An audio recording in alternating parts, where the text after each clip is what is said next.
Saludos a la comunidad preuniversitaria. El día de hoy nos encontramos en Academia Minerva para desarrollar uno de los temas más importantes del examen a la UNEC. Bien, en ese caso vamos a hablar acerca de lo que sería la literatura peruana y vamos a ir viendo un poco acerca de lo que serían sus etapas.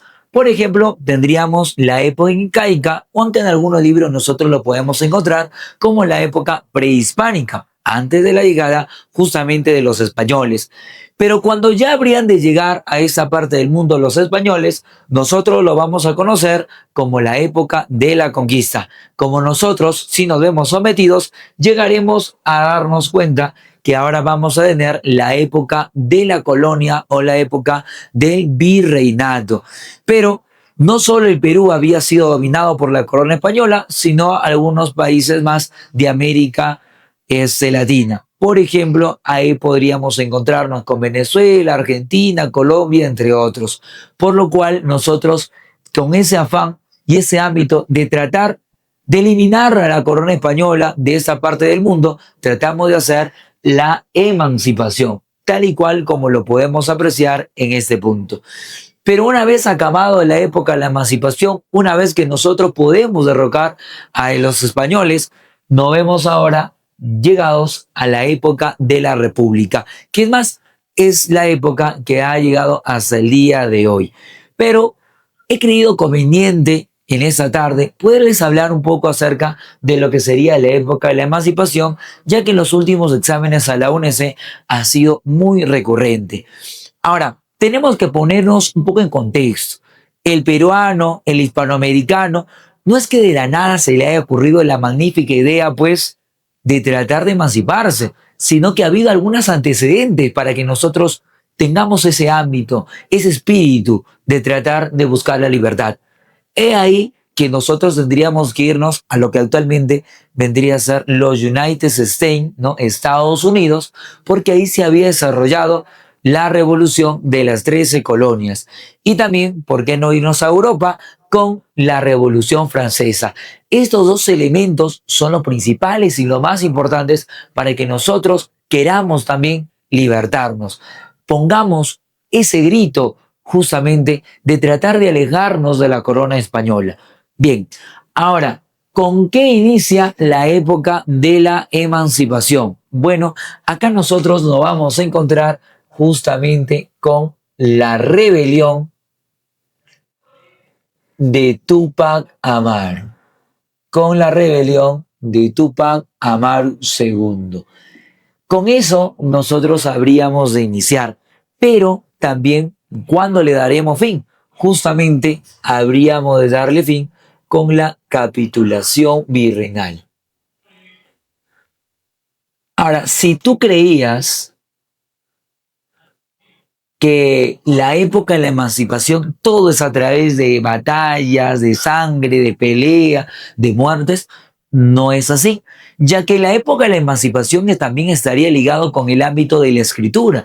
He ahí gran relevancia que habría de tener el mercurio, que habría trasladado desde ese momento, inclusive grandes escritores con el pasar del tiempo han ido fortificando su pluma a través de ese gran diario. Bien, uno de los grandes representantes que vamos a hablar el día de hoy, magnífico él, habría de ser justamente Mariano Melgar, cuyo nombre completo habría de ser Mariano Lorenzo Melgar Valdivieso, que se presume de que habría de ser Mariano Lorenzo porque nació en la festividad de Lorenzo, ¿correcto? Ahora, en este caso, Mariano Melgar es una persona muy expedita, muy inteligente, porque se nos comenta que a la edad de 3 años sabía leer y escribir.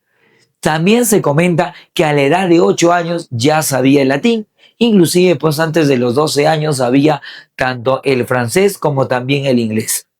Un niño prodigio, un niño muy inteligente, pero mientras que iba creciendo, de hecho él habría de nacer en la Ciudad Blanca, en Arequipa, abajo del Misti, él había querido tener educación y para aquel entonces la forma de tú adquirir conocimientos es a través de las iglesias, por lo cual Mariano Lorenzo Melgar Valdivieso habría tratado de ingresar al Seminario Conciliar de San Jerónimo.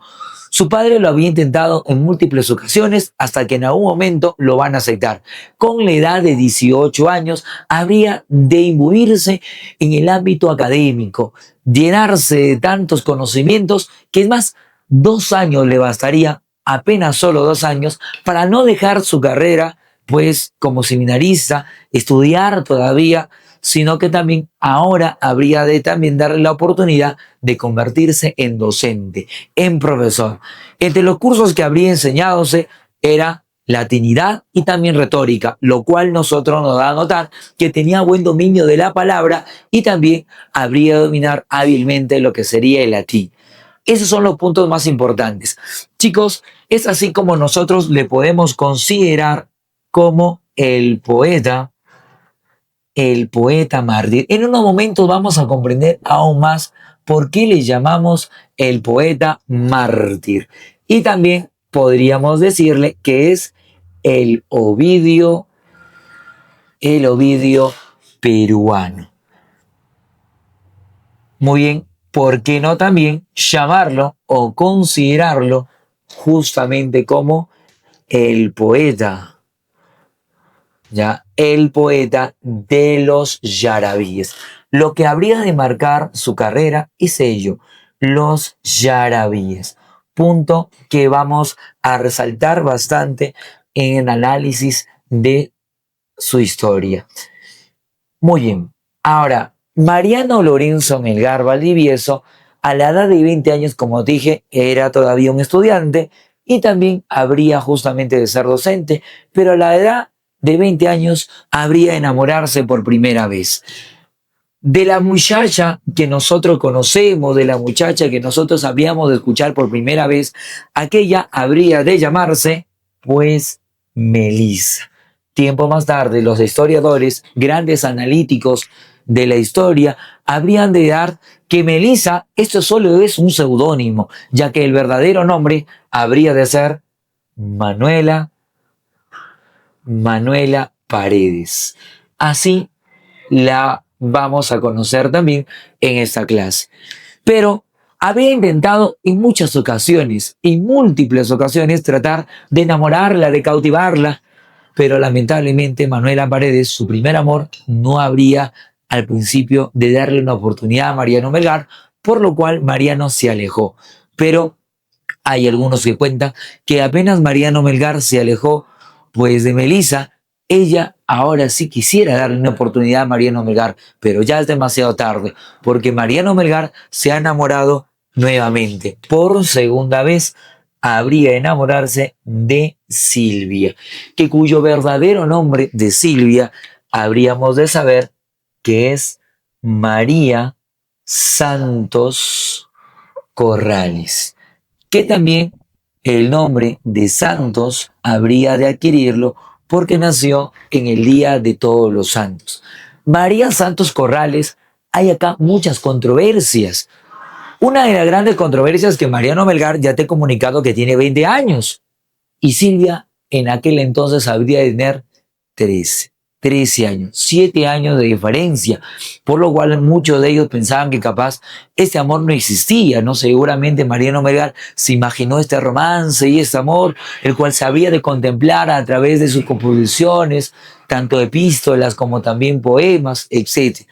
Pero gracias a múltiples historiadores y también la información que nos dejó Mariano Melgar, podemos constatar que ese amor sí existió y que solo hubo una persona que habría, de parte de Silvia, querer que ellos dos no solo tuvieran un romance, sino que en algún momento pudieran casarse, pudieran contraer nupcias. Aquella dama y aquella mujer habría sido la misma madre de Silvia. Pero Mariano Melgar habría de apuntar en carta a Silvia la muerte de la madre de ella, la muerte de la madre de Silvia, porque dice que aquella madre no solo era de Silvia, sino que también sentía el cobijo hacia Mariano Melgar. Mariano Melgar la veía también de esa manera. Y a partir de la muerte de la madre de Silvia, habrían de generarse muchos problemas, porque el padre y personas allegadas a Silvia le iban a meter ciertas ideas. Entre ellas habrían de ser, ¿cómo es posible que Mariano Melgar pueda tener un romance con Silvia? Que si él seguía en el seminario de conciliar de San Jerónimo, Mariano Melgar iba pues a terminar siendo cura, en algún momento obispo, una persona ligada al ámbito religioso e eclesiástico. Por lo cual, Mariano Melgar tomó una decisión. Aquella decisión habría de dispersárselo a Silvia una tarde, pero primero habría de buscar tomarle de las manos, mirarle a los ojos y preguntarle, ¿tú estarías dispuesta a esperarme toda la vida? Y Silvia habría de responder con un sí. Mariano Melgar inmediatamente le contó que para que no hubieran problemas capaz económicos o que en algún momento pues sus padres pensaran de que él estaría llegando al mundo eclesiástico y no podría tener un romance con Silvia, él había tomado la decisión de irse a Lima, con la finalidad de estudiar en la Universidad Mayor de San Marcos la carrera de leyes, ¿no? La carrera de derecho. Habrían de abrazarse y muy nostálgicamente, muy tristemente, Mariano Melgar habría de despedirse de dicha muchacha y había de llegar a Lima. En Lima se podrá encontrar documentos de que sí se matriculó, que habría de ir a algunas clases, pero ese es el punto. Asistió a algunas clases, no a todas, porque Mariano Melgar, estando allá en Lima, descubriría un tercer amor. Este tercer amor habría sido netamente hacia nuestra nación, hacia Perú, porque ya en Lima se había desarrollado justamente los conversatorios acerca de la revolución, de querer que el Perú sea libre e independiente. Mariano Melgar dejaría las clases de derecho para relacionarse con aquellas personas porque él, también aficionado al ámbito de la revolución, quería justamente apoyar a nuestra nación, quería apoyar a nuestro Perú. Mariano Melgar alrededor de un año habría estado allá en Lima, solo y exclusivamente un año. Después de ese tiempo había de regresarse nuevamente a su ciudad natal, Arequipa. Pero en el transcurso del viaje, Mariano Melgar lo único que pensaba era en aquel rostro angelical, tan hermoso, de aquella muchacha, de Silvia, que es más, inmediatamente habría de estar ella en Arequipa antes de ir a ver a sus padres, a sus familiares. Primero quería ir a ver a ella. Y cuando la tendría al frente, quería abrazarla, capaz de llenarla de besos, pero Silvia habría de hacerse a un costado. Le dijo que durante todo este año los sentimientos de Silvia hacia Mariano Melgar lamentablemente habían mermado. Lamentablemente aquellos sentimientos ya ahora no existían como un apasionamiento que habían tenido un año antes. Silvia le dijo que lo vería nada más como un amigo, simple y llanamente como un amigo. Así habría de verlo. Mariano Melgar obviamente se iba a descompensar, según versiones años más tarde del hermano de Mariano Melgar. Se dice que este joven poeta habría de llegar a su casa, habría manifestado dolores corporales, de huesos, musculares, inclusive pues ardor en el rostro, fiebre, etc. El padre, al preguntarle qué había pasado a Mariano Melgar, inmediatamente iba a descubrir el motivo de aquella enfermedad. Así que el hijo Mariano, toma todas tus cosas, toma todas tus cosas. Tenemos unos terrenos alejados, anda a vivir allá. Y cuando hayas olvidado a aquella mala mujer que en algún momento te prometió y te juró amor eterno, que te prometió que te iba a esperar, cuando la hayas olvidado, regresa. Antes no sería posible. Mariano Melgar trató de tomar sus cosas, con lágrimas en los ojos, habría de dirigirse ahora hasta las partes alejadas, aquellos terrenos de sus padres, pero estando allá, habría de conocer muchos indígenas, que recordemos lo siguiente: en la época incaica se había dado un canto quechua, llamada el jaraui. Estos indígenas todavía desarrollaban el jarawi, pero este jarawi ahora había tenido otro rumbo más. Había estado convirtiéndose en el yarabí. Mariano Melgar no es el creador del yarabí. Eso nos lo dice Miro Quesada en su libro. Mariano Melgar es un extenso, pero muy bien logrado perfeccionador del yarabí. Él habría de perfeccionar aquellas composiciones que en la actualidad lo volverían inmortal. He ahí justamente que Mariano Melgar, entre lágrimas y sollozos, habría de recordar el amor que le tuvo en algún momento a Silvia y habría de declamar y escribir aquellos versos. Todo mi afecto le puse en una ingrata y ella inconstantemente me llegó a olvidar. Si así se trata de un afecto sincero, amor no quiero más amar. Juramos yo ser suyo y ella mía. Yo cumplí, ella no se acordó más. Mayor falsía jamás hallaré, pero amor no quiero más amar. Inmortalizando de esa manera también al personaje de Silvia. Mariano Melgar, tratando de reponerse, había de seguir su tercer amor, el amor hacia su nación, el amor hacia Perú, por lo cual conoció el ejército de Pumacahua. Y estando en el ejército de Pumacahua, se habría de alistar durante un año para aprender las armas, el dominio de las armas.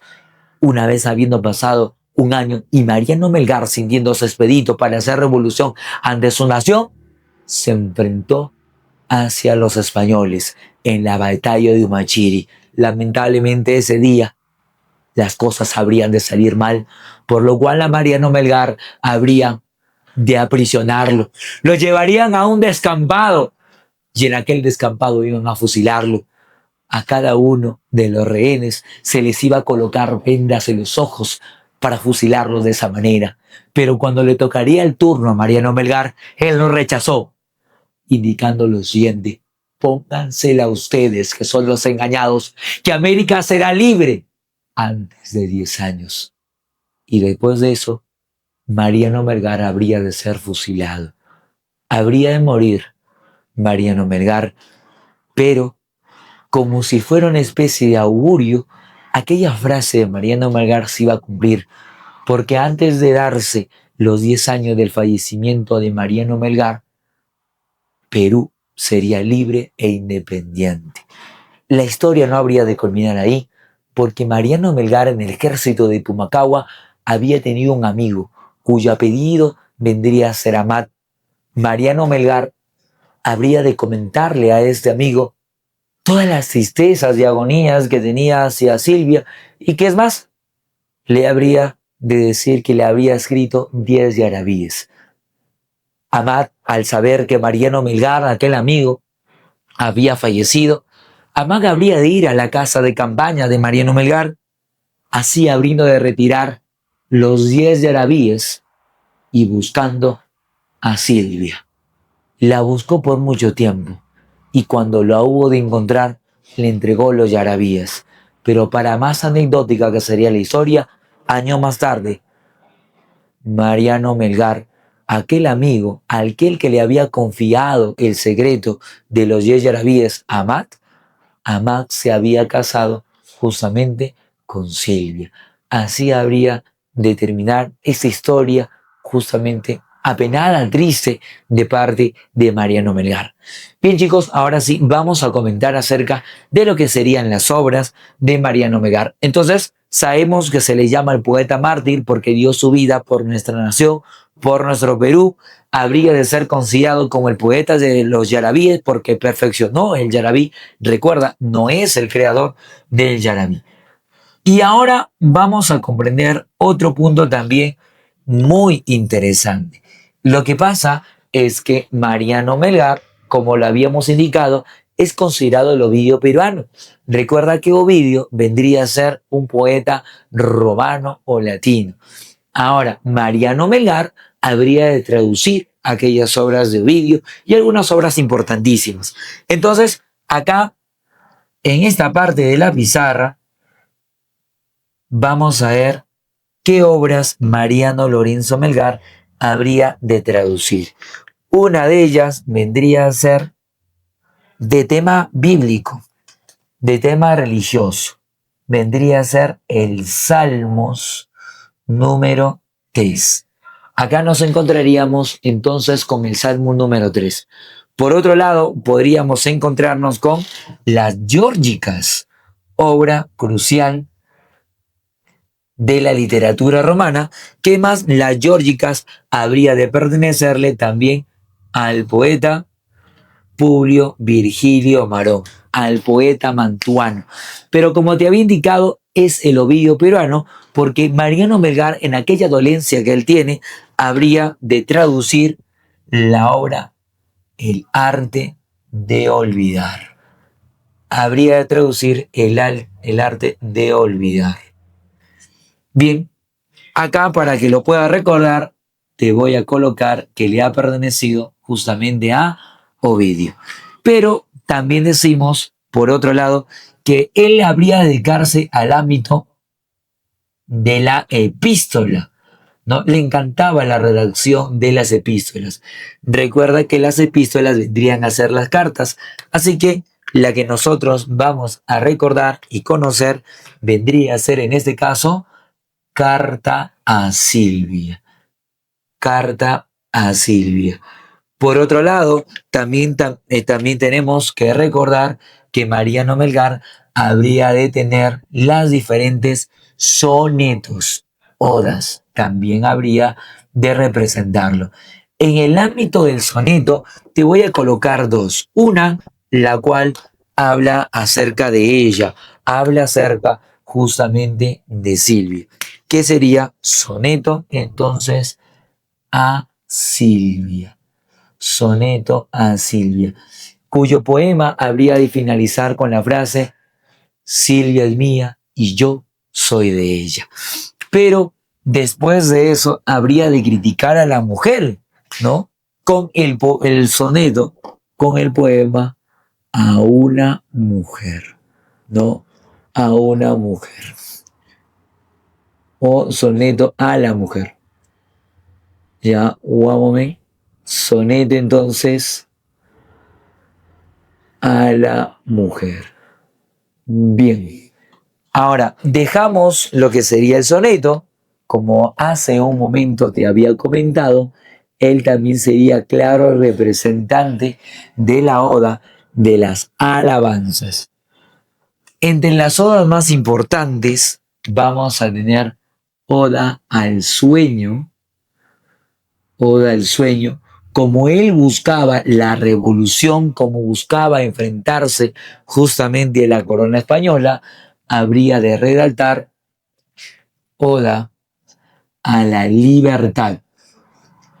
Interesante también, muy, pero muy importante, Oda a la libertad.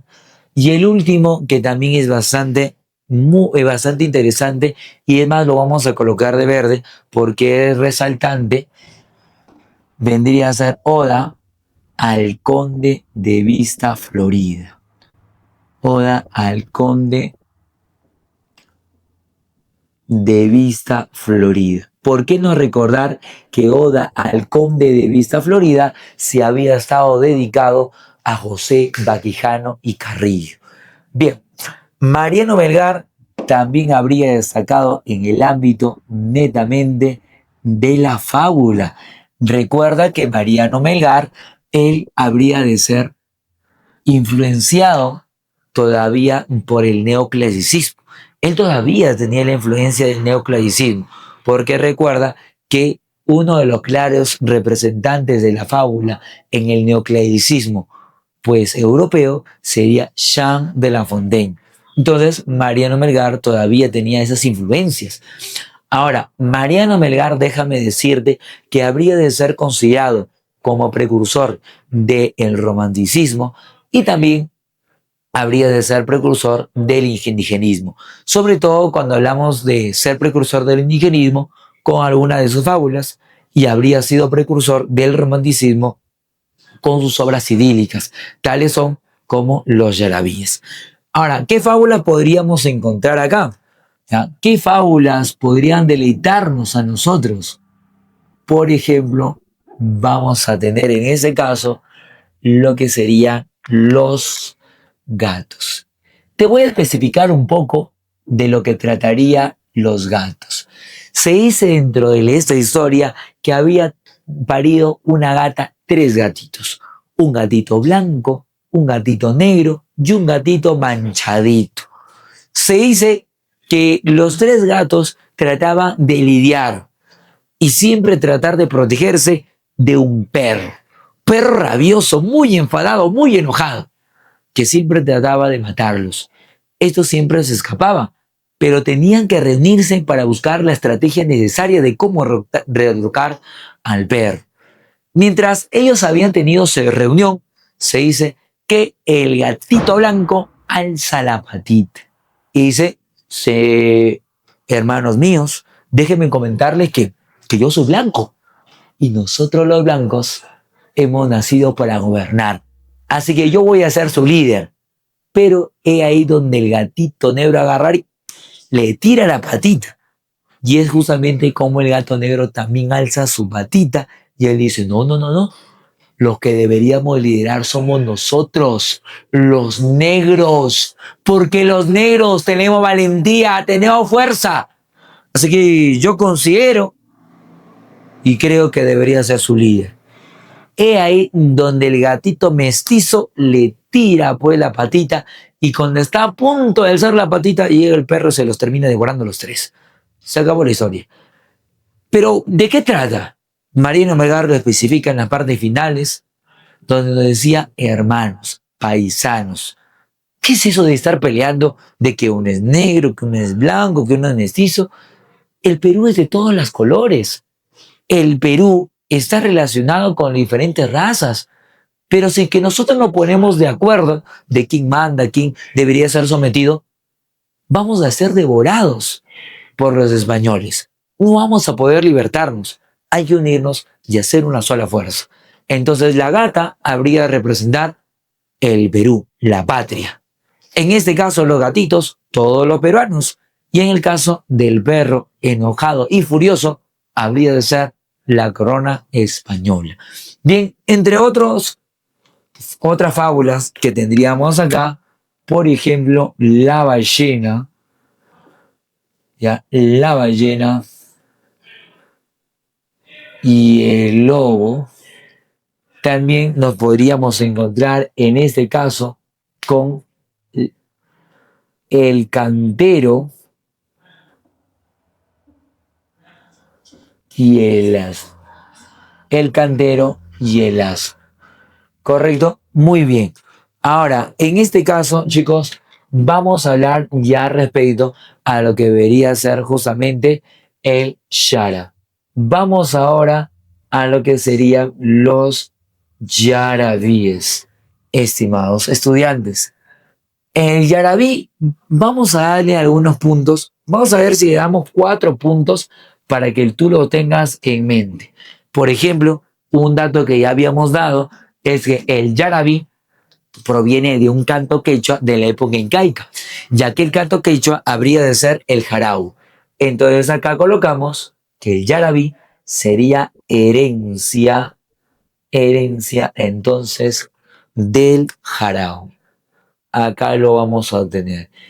Por otro lado, podemos decir que el número total de los yarabíes vendrían a ser justamente 10. También nos encontramos que todos estos yarabíes serían dedicados, es dedicado todos los 10 yarabíes a su amada, obviamente a Silvia. Perfecto. Y el último punto que tenemos que resaltar es que Mariano Lorenzo Melgar Valdivieso ha dejado estos yarabíes más destacados. Entre ellos, el que te había especificado hace un momento, el yarabí número 1. Cuando nos dice, todo mi afecto le puse en una ingrata y ella inconstantemente me llegó a olvidar. Si así se trata de un afecto sincero, amor, amor no quiero más amar. Entonces acá lo coloco para que no te olvides, todo mi afecto le puse a una ingrata. Y por otro lado, también vamos a encontrarnos el número 4. Después de haberle dicho, amor, amor, no quiero más amar, en el Yarabí número 4 le dice, vuelve, vuelve palomita, vuelve a tu dulce nido. Vuelve palomita, vuelve a tu dulce nido. Bien, eso sería lo concerniente a la época de la emancipación dentro de la literatura peruana. Muchas gracias. Ya saben, somos Academia Minerva, la academia de los primeros puestos en ingeniería.